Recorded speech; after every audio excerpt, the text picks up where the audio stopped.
What's up guys, this is TCG Sam here, and today I have an Invoked Shaddoll Duel replay for you guys where I play a match with the Invoked Shaddoll deck to show you guys what it can really do. So without further ado, let's get started. So starting off with the rock, paper, scissors, I win and I decide to go first because that's what this deck is best at doing. So looking at this hand is actually really powerful because you have an aleister, which gives you a light monster and a guaranteed mechaba, and we have a Shaddoll fusion spell which lets us use the secure guard that we make with aleister to make a construct. So that's exactly what I decide to do here.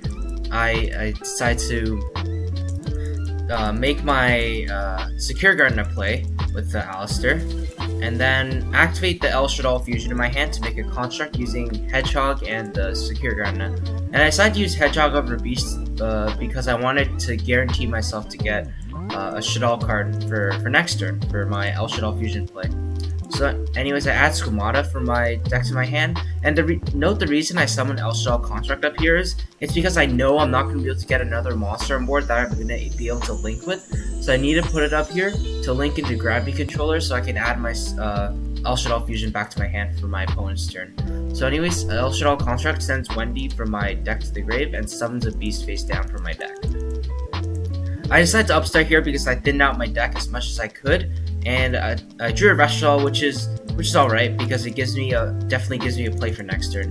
So anyways, I make the Gravity Controller play, add back Fusion, and from here I believe I activate Invocation to summon the mechaba, and I specifically put in defense to play around stuff like Lightning Storm and whatever. Then I add back aleister, and on my opponent's turn I have an Incarnation and a Fusion that I have set, and that's just really powerful. This is a pretty standard play where you end with a mechaba and like an Shaddoll fusion for winda on your opponent's turn, because if you just end with those two, you should be in a really good spot because mechaba can just negate any problematic cards that may out your winda. So anyways, I'm just going to fast forward my opponent's plays here. He's playing Blackwings, and when he activates Breeze the Zephyr to special summon from hand, since it activates, I can chain my Shaddoll fusion to make a winda here.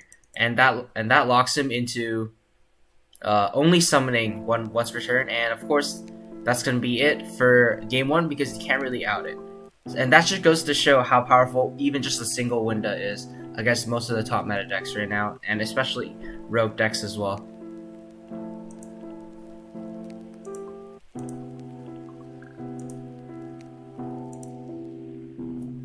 Alright, so going into the next game, I knew he was playing Blackwings, and I figured that he would be going first to put up some kind of crazy negate board, so I just decided, I believe, a couple of hand traps and maybe a Dino Wrestler Pankratops to out his board going second. So going second, I draw a really good hand actually. I draw Effect Veiler, Nibiru, so 2 hand traps, a fusion spell with the Regional Wendy, and a damage juggler. So pretty much it couldn't have gotten much better than this because I have pretty much the best hand I'll ever have like in this situation. So anyways, I'm just going to fast forward his plays. He goes through his regular Blackwing plays and makes a Y-Strix. I decided not to use Veiler here on his Y-Strix is because I thought Nibiru would definitely be enough to blow him out and he wouldn't be able to come back from it anyway, so I decided to hold the Veiler. And I Nibiru here because that was his 5th summon, I believe. And from there, he is forced to pass because he doesn't really have anything. And I draw for turn. Invocation isn't super ideal because it's not a Shaddoll fusion spell, but it works. So like sometimes you'll have to do stuff where you activate Invocation and fuse away your guys in hand. But this is just really powerful because it gets us our full like construct and Nail Shaddoll aerial combo. So that's what I go into.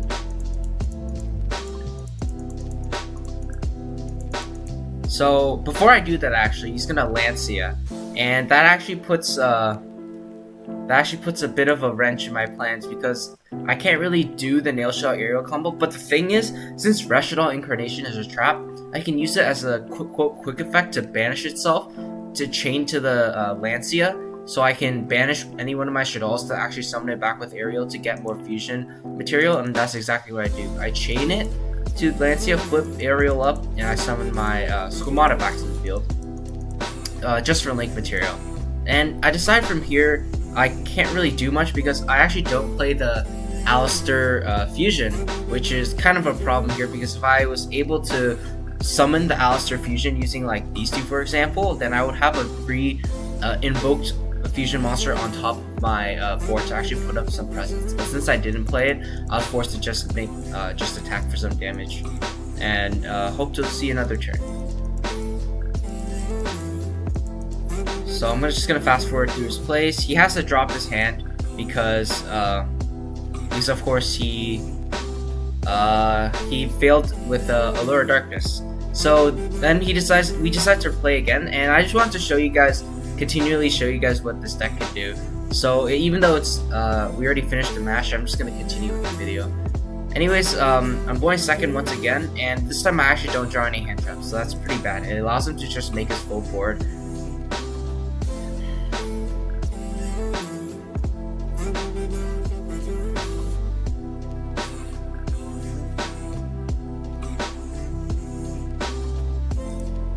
Okay, so from here, what his end board is going to be is he's going to summon the Apex Avian from his deck, and Apex Avian can return Thunderbird to the hand to special summon it out again infinitely, aka giving him, essentially giving him infinite negates, and that's exactly what he does. So in the end phase, he summons Apex Avian to the board, and now I have to deal with quote infinite negates and an unknown hand and an unknown card in his hand, presumably a hand trap.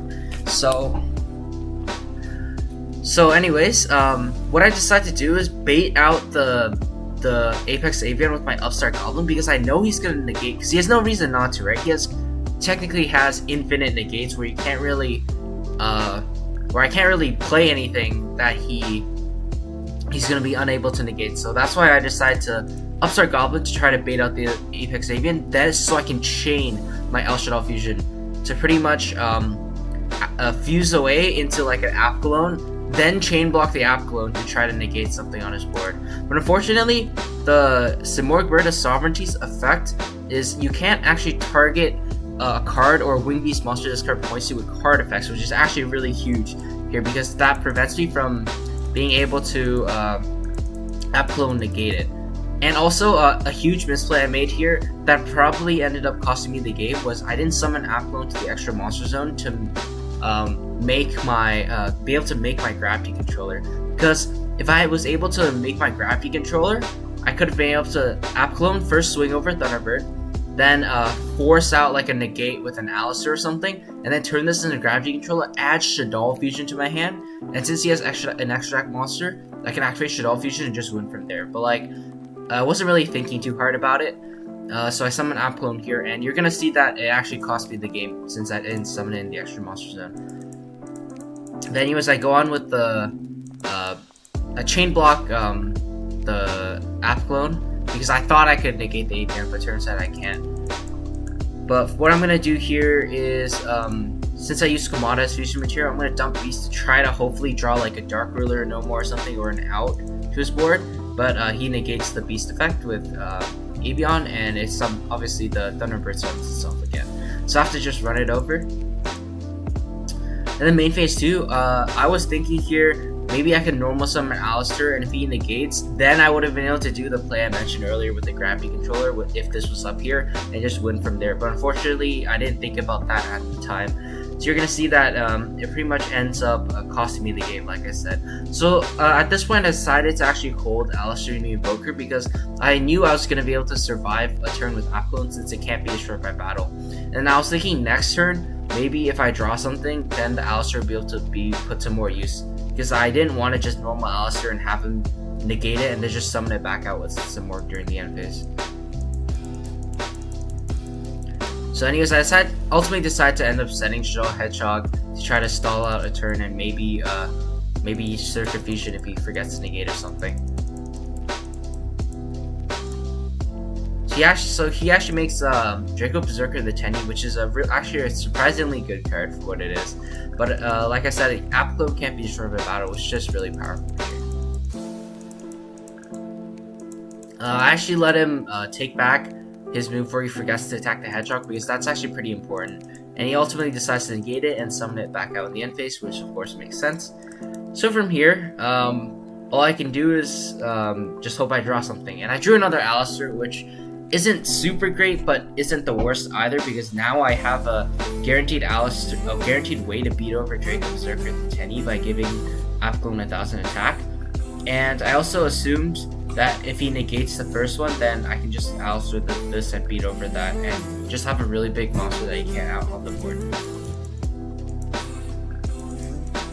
So I actually just decided to swing, so he only has pretty much one Apex Avian effect for like the rest of the game, and I decided to bait it out with one of my Aleisters, and he actually ashes, which is super unfortunate because I really didn't expect him to have it, and now I'm just put in a really weird spot, so I just have to pass.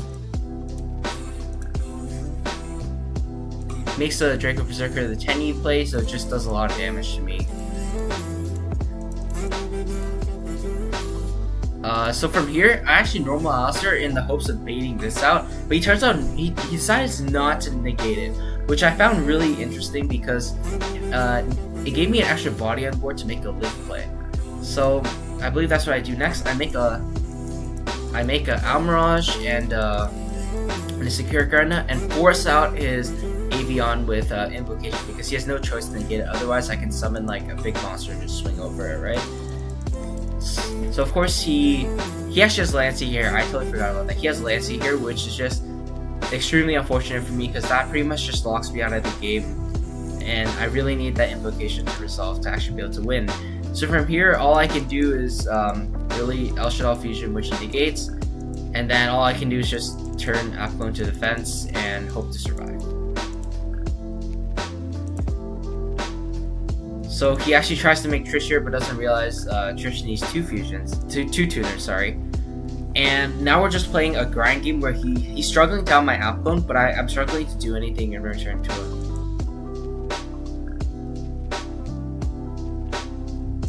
So here he actually summons Full Armor Master, which is finally his out to Apclone, and from here he's just able to negate my Restall Wendy. It doesn't matter what I do because I don't see a way I'm coming back from this.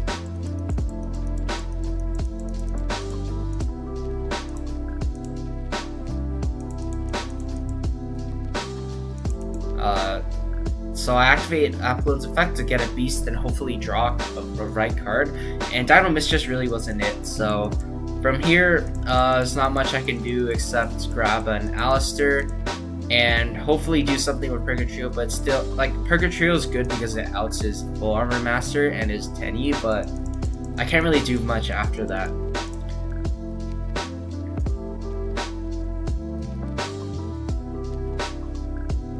So I was able to actually clear his board here and mount sort of a comeback and deal a lot of damage to him. However, I was unable to follow it up, and he was able to capitalize on that and make some plays based on my low life points. So from here, I believe just synchro summons and I lose. Alright, so moving on to the third game, I actually decided to kind of start a new game. So we decided to do the die roll again, and I went first this time. And our hand here was pretty bad. We bricked, and there's not much I can do except set Incarnation and just hope to survive. So while he's making his plays, I decided to Nibiru him here because I thought this was the biggest choke point in his combo, and it seemed like it was. So I Nibiru him, and I actually draw another El Shaddoll Fusion per turn, which is just really bad. So I still haven't been able to unbrick myself. And if I don't do anything soon, then I know for sure I'm going to lose. So what I do here is speed over the token, swing with Damage Juggler. And all I can do is just make it. Oh yeah, I put aleister the Invoker Madness here now because I thought it'd be more useful in after playing a couple of games. And it turns out to be really useful here because I have an Invocation in hand, which lets me actually make some fusion plays. So I banish aleister and I banish Nibiru to summon a mechaba from my extra deck to actually give me some board presence. So from here, he's also kind of bricking too. There's not much he can do, and the fact that I just draw another aleister for turn pretty much kind of just seals the deal because I'm just gonna be able to have a recurring advantage in my fusion plays. So I actually Okay, so from here, I'm gonna explain what my thought process was. I decided not to make a Perka trio because I just thought it wasn't really necessary to commit that to the board when he seemed like he was in such a bad spot already. He was already breaking, and I figured just to keep the mechaba and invocation for next turn to determine what I really wanted to summon. In the end, I decided to go for Invoke Caliga since he has a dark monster in his grave to sort of put up another floodgate on the board that he had to deal with. But unfortunately, he had Called by the Grave, which was promptly negated by Mechaba, which just goes to show how powerful Mechaba is, especially in a simplified game state. You can turn all the dead cards in your hand into just 3 negates, which is why I believe the Invoked engine is actually really good. So anyways, I summon a Caliga using his monster, and from here he's just in a really tough spot because I have a recurring aleister, and I have a negate in Mechaba, and like a floodgate in Caliga. So once again, this just shows that like the Invoked engine is so versatile, and it's just so good because like you can turn so little into like so much, with especially a recurring play for every turn in aleister. Like this engine is just so powerful. Like I still can't really understand why it isn't played anymore. Of course, because Adamantipator's and Eldritch are probably the top decks right now. But anyways, I'm rambling. So anyways, continuing with the duel, he activates Soul Shave Magic Force, but then realizes he doesn't have a Xyz monster because I banished it with Invocation, and that's it. He decides to concede because that's pretty much all he can do. So anyways, guys, I want to just thank you for sticking around with me in this video. I know I ranted a little bit here and there, but I just hope that this video is able to show you what Invoked Shaddolls can really do and how powerful it can be if it's in the right hands. So obviously, the second game I showed wasn't the best showcase of what this deck could do because I misplayed. However, I explained what I could have done to make a right play and probably win the game. So anyways, thank you guys so much once again for watching, and I will see you soon.